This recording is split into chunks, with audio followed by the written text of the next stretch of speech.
இன்னைக்கு காரைக்குடியில் ஒரு டெண்டல் ஒரு பையன் இருக்கான். டெண்டல் அவன் ஒரு லைட்டா மெண்டல், அவன் ஒரு டெண்டல். அந்த பையன் காரைக்குடிக்கு பிரச்சாரம் எனக்காப்புல விஜய் சைக்கிளை கொடுத்துருக்கான். வண்டியில போயிட்டு இருக்காரு. அவன் ஏன் சைக்கிளை கொடுக்குறான்?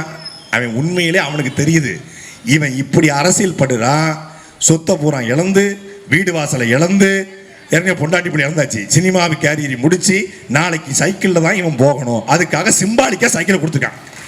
சிவாஜி படத்தில் ரஜினிகாந்த் வீடை வித்துருவாரு, அமெரிக்காவில் வந்து லஞ்சம் கொடுத்து எல்லாத்தையும் வித்துருவாரு, காரையும் கொடுத்துருவாரு. கடைசியா சைக்கிளை கொடுத்து நடக்க சொல்லுவாங்க, சைக்கிளை கொடுப்பாங்க, வேணாம் நான் நடக்க பழகிறேன் பாப்புல. அது மாதிரி சார் சைக்கிள் ஓட்டி பழகிட்டு இருக்காப்புல. ஏன்னா தேர்தல் முடிஞ்ச பிறகு அவ இப்படிதான் போனோம். எடுத்த நாள் முதல் இந்த நாள் வரை வண்டியை விடவில்லை, வாடகை தரவில்லை, என்ன ராமசாமி நல்லா இருக்கியான்னு போக வேண்டியதான். இதான் நடக்க போகுது. எதுவும் பேசல. காரைக்குடியில் காத்து கிடக்குறாங்க.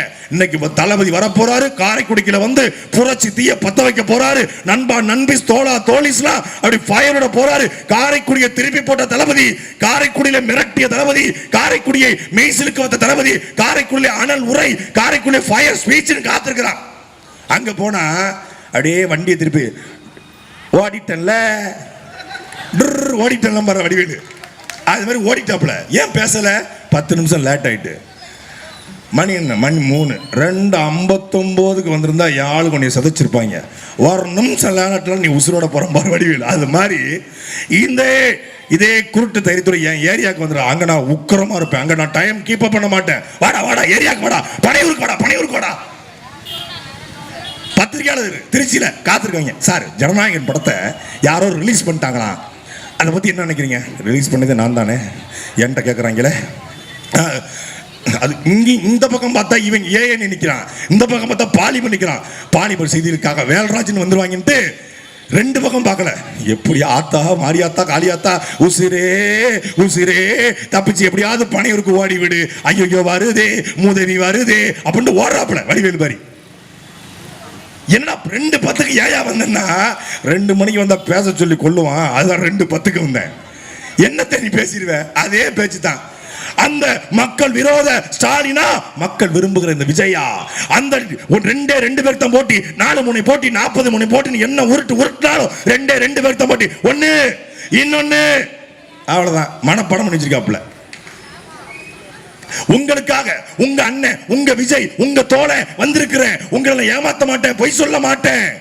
எல்லாத்தையும் விட்டுட்டு எல்லா வலியும் வேதையும் தாங்கிட்டு வந்திருக்கிறேன். அதனால எனக்கு ஓட்டு போடுங்க. அப்படியே மாடுலேஷனை மாத்திராப்புலங்க. இந்த நடிப்பை நீ படத்துல கொடுத்திருந்தா தேசிய விருது வீடு தேடி வந்திருக்கும். நேற்று ஜனநாயகன் படம் ரிலீஸ் ஆயிடுச்சான். 4-5 சீன் எடுத்து பசங்க போட்டிருந்தாங்க இணையதளங்களை. நான் வீடியோ பைரசிய, திருட்டு விசிடிய நான் ஆதரிக்கல. ஏன்னா அது ஒரு பெரிய கூட்டு முயற்சி. சினிமா என்பது கூட்டு உழைப்பு, பல ஆயிரக்கணக்கான கலைஞருடைய உழைப்பு. அதெல்லாம் கொச்சைப்படுத்தல.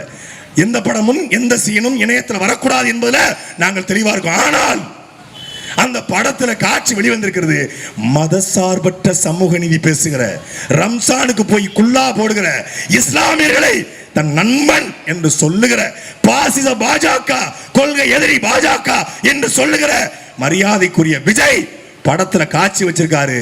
ஒரு கோவில் திருவிழாவில் ஒரு இஸ்லாமிய சகோதரன் போய் குண்டு வைக்க பார்க்கிறான். அப்போ கேட்கிறான், என்ன பாய் குண்டு வச்ச 5000 பேர் சாவாங்களா? சாகட்டும் என்று காட்சி. ஒரு இஸ்லாமியன் படத்துல குண்டு வச்சு இந்துக்களுக்கு கலவரத்தை ஏற்படுத்த போல காட்சி வைக்கிறனா, நீ எவ்வளவு பெரிய அயோக்கிய நாயுடா, நீ எவ்வளவு பெரிய அயோக்கிய பைய. திருப்பரங்குன்றம் பிரச்சனையில ஏன் இவன் வாய் துறக்கல? திருப்பரங்குன்றம் பிரச்சனை பத்தி எரியுது. இந்துக்களுக்கும் இஸ்லாமியருக்கும் ஒரு கலவரம் வருகிற சூழல் ஏற்படுது. திமுக பேசல, அதிமுக பேசல, பிஜேபி தூண்டுது கலவரத்தை. அப்பொழுது ஒரு தலைவன் சொன்னான், அது முருகன் திருப்பரங்குன்ற மலை என்னுடைய சொந்தங்கள் கொண்டாடட்டும், அது சிக்கந்த தர்கா என்னுடைய இஸ்லாமிய சொந்தங்கள் கொண்டாடட்டும். உனக்கு என்ன பிரச்சனை? இஸ்லாமியனுக்கு அது சிக்கந்த தர்கா, இந்துக்களுக்கு அது திருப்பரங்குன்ற மலை. முருகனையும் வழிபடட்டும், சிக்கந்தரையும் வழிபட்டும். உனக்கு என்னடா பிரச்சனை கேட்ட ஒரே தலைவன் எங்க அண்ணன் செந்தமரன் சீமான் மட்டும்தான். விஜய் வாயை மூடிட்டாப்ல, ஒரு வார்த்தை பேசல. ஏன் பேசல?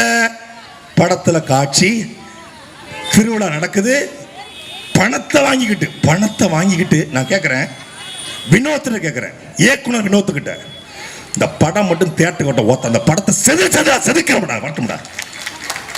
படம் முழுக்க என்ன தெரியுமில்ல, படம் முழுக்க அண்ணன் சீமானத்தை வில்லனாக்கி வச்சிருக்காங்க. வில்லனே சீமான் தாங்க படத்துல. நாம் தமிழர் ஐடியாலஜி தான். அவன் எவ்வளவு கொடூரமான மனநிலை கொண்டிருந்தா, 15 வருஷமா ஒரு கட்சி இருக்குதான், அந்த கட்சி 3வது பெரிய கட்சி ஆயிடுச்சான். ஆனா மக்கள்கிட்ட வெறுப்பு அரசியலை விதைத்து ஒரு இன்சிடென்ட் வச்சு பழி வாங்குவதற்காக அரசியல் செய்யுதுன்னு சொல்லி காட்சி இன்சிடென்ட் வச்சு பழி வாங்குவதற்காக கட்சி வச்சுக்கிறேன். வில்லனே படத்துல அண்ணன் சீமான் போல ஒரு கேரக்டரை வச்சு எவ்வளவு பெரிய வன்மவாதி பாருங்க.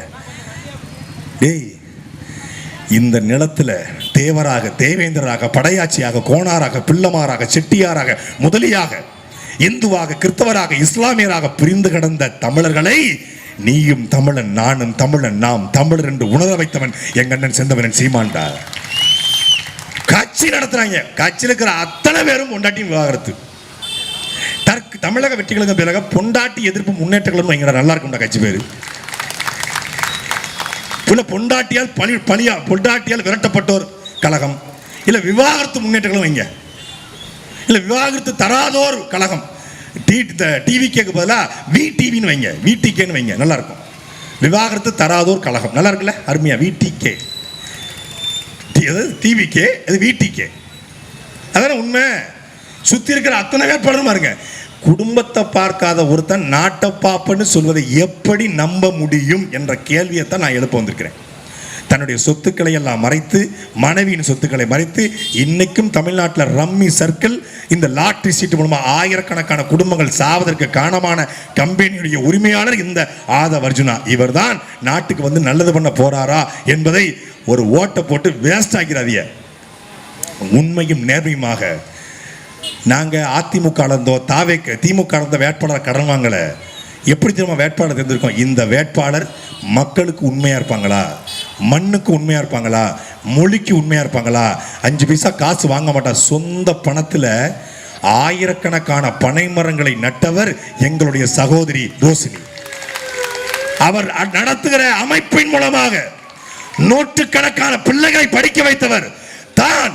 ஒரு 3ஆம் பாலினத்திலே இருந்து பிறந்து விட்டேன், ஆனால் என்னை போல இருக்கக்கூடிய பிள்ளைகளை, தங்கைகளை வீட்டில் அம்மா அப்பாக்கள் விரட்டி விட்ட கூடாது என்பதற்காக அவர்களை எடுத்து அவர்களுக்கென்று ஒரு இயக்கம் வைத்து அவர்களை நல்வழிப்படுத்துகிற, சாலையிலே போகிற இடமெல்லாம் வரியோடாக மற்றவங்கிட்ட கையேந்தாத நிலைமையிலே அந்த பிள்ளைகளை மீட்டெடுத்து, திருநங்கை தங்கைகளை மீட்டெடுத்து அவருடைய படிப்பு தகுந்த படிப்புக்கு ஏற்றவாறு அவர்களுக்கான தொழிலை ஊக்குவித்து அவர்களையும் தொழிலதிபராக, என்டர்பிரனராக மாற்றுகிற வேலையை செய்யக்கூடியவர் தான் எங்களுடைய சகோதரி ரோசினி.